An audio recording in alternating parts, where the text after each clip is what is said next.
A string 1 meter long is fixed at one end. Transverse vibration of frequency 15 Hz are imposed at free end. Due to this, stationary wave with 4 complete loops is produced on the string. Find the speed of progressive wave which produces the stationary wave. Remember that free end is antinode. Okay, data काय दिलेला आहे की frequency जी आहे ती आपल्याला या ठिकाणी दिलेली आहे n = 15 हर्ट्ज. दुसरं काय दिलेलं आहे का इन्फॉर्मेशन इथं, तर 4 कंप्लीट लूप्स, 4 लूप्स या ठिकाणी सांगितलेले आहेत, complete loops. Find the speed of progressive wave म्हणजे आपल्याला v कॅल्क्युलेट करायचं आहे. आणि remember that the free end is antinode. म्हणजे थोडक्यात बघा 4 लूप तयार झालेले आहेत. ओके, 1 2 आणि शेवटचं जे लूप आहे ते काय आहे, अँटीनोड आहे. म्हणजे हे बघा, हे पहिलं लूप, हे दुसरं लूप, हे तिसरं लूप आणि हे चौथं लूप. आणि शेवटचं जे लूप आहे ते शेवटचं लूप काय सांगितलेलं आहे त्यांनी, अँटीनोड आहे. म्हणजे हे अशा पद्धतीने इथून इथपर्यंत जर आपण याची टोटल लेंथ जर बघितली ती किती येते, तर 1 मीटर ही दिलेली आहे. ओके, एवढी लेंथ आपल्याला त्यांनी दिलेली आहे. आता विचारलेलं काय, आपल्याला वेलॉसिटी त्यांनी कॅल्क्युलेट करायला सांगितलेले आहे. आता यावरून आपण काय कॅल्क्युलेट करूया, बघा इथून इथपर्यंत एक लूप तयार झालं, हा node node node node node आणि हा अँटीनोड. टोटल डिस्टन्स किती येते बघा, इथून इथपर्यंत नोड टू नोड डिस्टन्स λ/2, या नोड पर्यंत λ/2, या नोड पर्यंत λ/2, या नोड पर्यंत λ/2 आणि नोड टू अँटीनोड λ/4. म्हणजेच L = λ/2 अधिक λ/2 लॅम्बडा अधिक λ/2 अधिक λ/2 लॅम्बडा. म्हणजे हा 1 लॅम्बडा आणि हा 1 लॅम्बडा, 2 लॅम्बडा अधिक हे λ/4 is equal to 4 to the 8 lambda plus lambda divided by 4 is equal to 9 λ/4. Length आपल्याला भेटली 9 λ/4. therefore lambda is equal to 4l/9. म्हणजे 4 इकडे जाईल, 4l, 9 डिवाइड होईल. म्हणजे लॅम्बडाची व्हॅल्यू आपल्याला भेटली 4l/9. ओके, आता आपण काय कॅल्क्युलेट करूया, v velocity is equal to n lambda. n आपल्याला दिलेला आहे 15 इंटू लॅम्बडा आपण आत्ताच बघितला 4l/9 is equal to 15 into 4 into l. Length already दिलेला आहे 1 मीटर डिवायडेड बाय 9. यांचा जर आपण या ठिकाणी भागाकार केला तर हा आपल्याला भेटेल 6.6 मीटर पर सेकंड. म्हणजे वेलॉसिटी जी आहे ती वेलॉसिटी आपल्याला त्या वेव्हची किती भेटली, 6.6 metre per second. Next numerical, a violin string vibrates with fundamental frequency of 440 Hz. What are the frequencies of first and second overtone? Fundamental frequency दिलेले आहे 440 Hz आणि विचारलेला आहे फर्स्ट अँड सेकंड n1 आणि n2. आता violin आहे म्हणजे string आहे आणि स्ट्रिंगच्या बाबतीमध्ये आपल्याला माहिती आहे की फंडामेंटल फ्रिक्वेन्सी जी आहे ती काय असते, n. फर्स्ट ओव्हरटोन जो आहे तो किती असतो, n1 is equal to 2n. Second overtone जो आहे तो किती आहे, n2 is equal to 3n and so on. पुढचे ओव्हरटोन आपल्याला आता त्यांनी 2च ओव्हरटोन विचारलेले आहेत. Therefore first overtone is equal to 2 into fundamental frequency 2 into 440 is equal to किती येते, हे 880 hertz. And second overtone is equal to 3n. 3 into 440 is equal to 0. 4 is 12. 12 plus 1 13. 1320 hertz. Okay. Next numerical बघूयात. A set of 8 tuning forks is arranged in a series of increasing order of frequencies. Each fork give 4 bits per second. म्हणजे आपल्याला इथं bits सांगितलेले आहेत. Bits किती दिलेले आहेत, 4 bits per second with the next one and the frequency of last fork is twice that of first. म्हणजे जर पहिल्या फोर्कची फ्रिक्वेन्सी 1 असेल तर लास्ट फोर्क जो आहे n8 त्याची फ्रिक्वेन्सी 2 टाइम्स काय आहे, फर्स्ट फोर्क म्हणजे 2n1 असेल. Calculate the frequency of first and last म्हणजे आपल्याला विचारलेलं काय आहे, N1 किती असेल आणि N8 किती असेल, फर्स्ट आणि last tuning fork.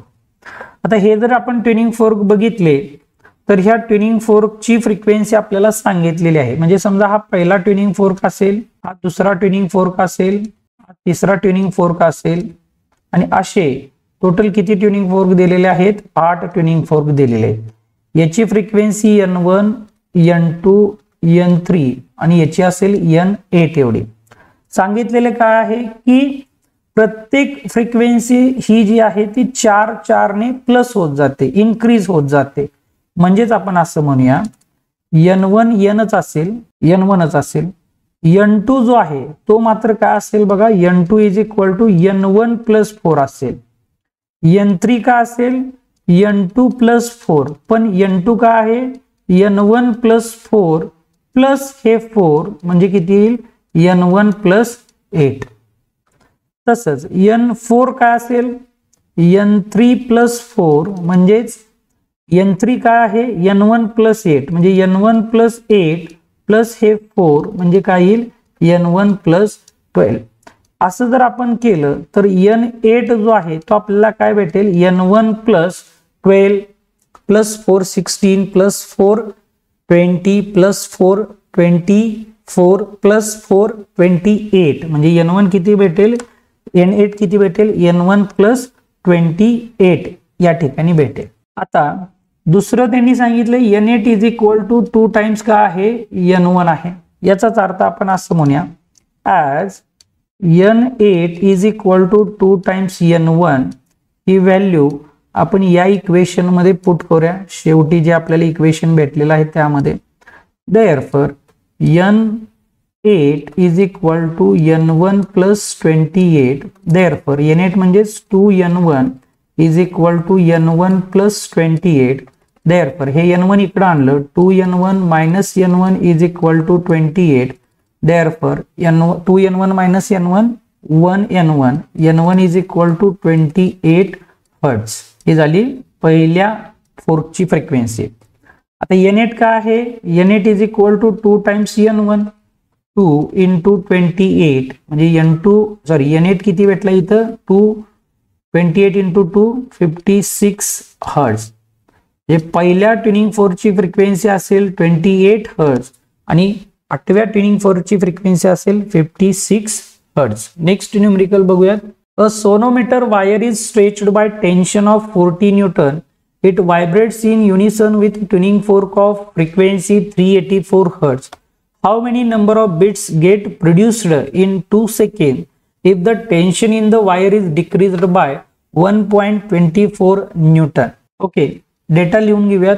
Sonometer wire आहे आणि त्याचं टेन्शन दिलेलं आहे 40 newton. It vibrates in unison with tuning fork. ते ट्युनिंग फोर्क सोबत व्हायब्रेट होत आहे आणि त्याची फ्रिक्वेन्सी दिलेली आहे 384 hertz. How many number of beats आपल्याला कॅल्क्युलेट करायचे आहेत. प्रोड्युस्ड इन 2 सेकंड म्हणजे पर 2 सेकंड याची व्हॅल्यू आपल्याला कॅल्क्युलेट करायची आहे. In the wire if the wire is decreased by 1.24 newton म्हणजे थोडक्यात हा आहे T1 आणि T2 दिलेला आहे आपल्याला T1 मायनस 124 न्यूटन. याचाच अर्थ T1 आहे 40 मायनस 1.24. हे जर आपण केलं तर आपल्याला भेटेल T2 is equal to 38.76 Newton. म्हणजे T1 आणि T2 या दोन व्हॅल्यू आपल्याला भेटल्या. आता पहिल्याची frequency N1 is equal to 1/2L under root T1 by μ1 आणि दुसरी N2 is equal to 1/2L under root T2 by μ2. Okay, आता इथं त्यांनी काय सांगितलेलं आहे की लेंथ वगैरे जे काय असेल, a sonometer stretched 40 newton it vibrates in unison with tuning fork of frequency असं सांगितलेलं आहे. जे थोडक्यात इथं N1 इज इक्वल टू आपण म्हणूया is directly proportional to root T1 आणि N2 is directly proportional to root T2. याचाच अर्थ आपण असं लिहू शकतो N2 divided by N1 is equal to root T2 divided by root T1. Therefore आपल्याला काय कॅल्क्युलेट करायचं आहे, बिट्स कॅल्क्युलेट करायचं आहे. आता बिट्स म्हणजेच काय असतं बघा, beats is equal to n1 minus n2, दोन फ्रिक्वेन्सी मधला डिफरन्स पैकी आपल्याला जे दिलेलं आहे ते n1 दिलेलं आहे आणि आपल्याला कॅल्क्युलेट काय करायचं आहे, n2 कॅल्क्युलेट करायचं आहे. therefore n2 is equal to n1 under root t2 by t1 is equal to n1 किती आहे 384 into under root t2, tension पहिलं किती दिलेलं आहे आपल्याला, सॉरी t2 किती दिलं आहे 338.76 डिवायडेड बाय t1 किती आहे 40. ओके, हे सर्व जर आपण लॉग टेबलच्या माध्यमातून जर सॉल्व केलं तर आपल्याला n2 ची व्हॅल्यू या ठिकाणी भेटून जाईल 378 hertz. Okay, now number of beats आपण कॅल्क्युलेट करूया. आता number of beats is equal to n1 minus n2. n1 या ठिकाणी किती आहे 384 मायनस n2 378. या दोघांची जर आपण वजाबाकी केली तर आपल्याला किती भेटेल 6 बिट्स भेटेल. पण हे 6 बिट्स काय असतील, पर सेकंड असतील. आपल्याला कॅल्क्युलेट करायचं आहे पर 2 सेकंड, म्हणून आपण म्हणूया therefore number of beats per 2 second is equal to 2 into 6 is equal to 12 beats. या ठिकाणी 12 बिट्स जे आहेत ते आपल्याला ऐकायला येतील. ओके, नेक्स्ट न्यूमेरिकल बघूया. A sonometer wire of length 0.5 metre is stretched by weight of 5 kg. The fundamental frequency of vibration is 100 Hz. Calculate linear density of wire. Okay, दिलेलं काय आहे बघा, लेंथ दिलेली आहे L is equal to 0.5 metre. Next stretched by weight, म्हणजे या ठिकाणी आपल्याला वेट दिलेला आहे आणि ते वेट किती दिलेलं आहे 5 kg एवढं वेट दिलेलं आहे, म्हणजे mass is equal to 5 kg. Next the fundamental frequency of vibration is, म्हणजे n ची व्हॅल्यू दिलेली आहे 100 hertz. Calculate the linear density, म्हणजे म्यू कॅल्क्युलेट करायचा आहे, सोनोमीटर आहे, म्हणजेच n is equal to 1/2L under root t by mu.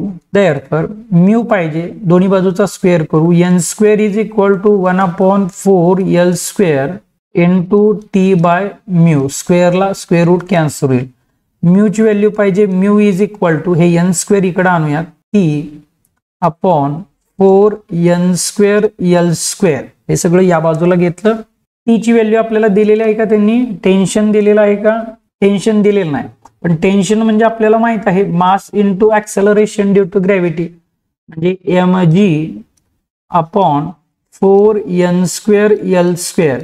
मास दिलेलं किती आहे 5 kg into 9.8 acceleration due to gravity, 4 into n ची व्हॅल्यू आपल्याला दिलेली आहे किती 100 त्याचा स्क्वेअर इंटू L दिलेला आहे 0.5 त्याचा स्क्वेअर. हे सर्व जर आपण लॉग टेबलच्या साहाय्याने सोडवलं तर याची व्हॅल्यू आपल्याला भेटेल 4.9 into 10 to power -3 kg per metre. Linear mass density, mass per unit length kg per metre. Okay, next numerical बघूयात.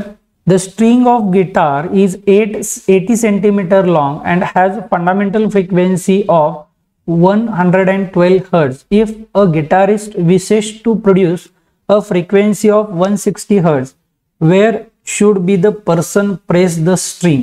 डेटा लिहून घेऊयात. या ठिकाणी दिलेलं काय आहे, स्ट्रिंग ऑफ गिटार, त्याची लेंथ दिलेली आहे 80 सेंटीमीटर. नेक्स्ट फंडामेंटल फ्रिक्वेन्सी दिलेली आहे 112 hertz. Next if guitarist wishes to produce a frequency of 160 hertz, म्हणजे त्या गिटारिस्टला फ्रिक्वेन्सी प्रोड्यूस करायची आहे किती तर 160 हर्ट्ज. म्हणजे थोडक्यात n1 दिलेला आहे 112 हर्ट्ज आणि n2 दिलेला आहे 160 हर्ट्ज. विचारलेलं काय आहे आपल्याला, where should the person press the string, म्हणजे थोडक्यात ही आहे L1, वेअर शुड प्रेस म्हणजे L2 आपल्याला कॅल्क्युलेट करायचं आहे. ओके, आपल्याकडे फॉर्म्युला आहे n is equal to 1/2L under root t by mu. Okay, या फॉर्म्युल्यावरून आपण असं लिहू शकतो n is inversely proportional to length, म्हणजेच N1 by N2 is equal to काय लिहिता येईल L2 बाय L1 म्हणजे N1 is proportional to 1 upon L1 and N2 is proportional to 1 upon L2. ह्या दोघांचा जर भागाकार केला तर काय येईल L2 upon L1. Therefore L2 is equal to L1 into N1 by N2. कारण L2 आपल्याला विचारलेला आहे. L1 किती दिलेला आहे 80 सेंटीमीटर आपल्याला दिलेला आहे म्हणजे 80 into 10 to power -2 metre. N1 112 divided by N2 किती दिलेला आहे 160. या सगळ्यांचा जर भागाकार लॉग टेबलच्या सहाय्याने केला तर हे आपल्याला भेटेल 0.56 मीटर म्हणजेच L2 is equal to 56 centimetre.